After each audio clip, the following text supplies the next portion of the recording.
Gadwal municipal chairman vice chairman పదవులను Congress కైవసం చేసుకుంది. తుమ్మల జయలక్ష్మి మున్సిపల్ చైర్మన్ గా ఎన్నుకోబడగా వైస్ చైర్మన్ గా గంజిపేట శంకర్ ను ఎన్నుకున్నారు. కాంగ్రెస్ మొత్తం 16 వార్డులు గెలవగా 2 ఇండిపెండెంట్లు మద్దతిచ్చారు.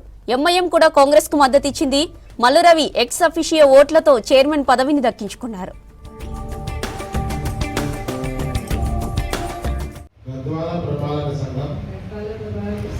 చైర్పర్సన్ గా ఎన్నికైనందున నా పరిశీలనలోకి తీసుకురాబడిన నా విధులను సక్రమంగా నిర్వహిస్తానని సత్యనిష్టతో తెలియజేస్తున్నాను.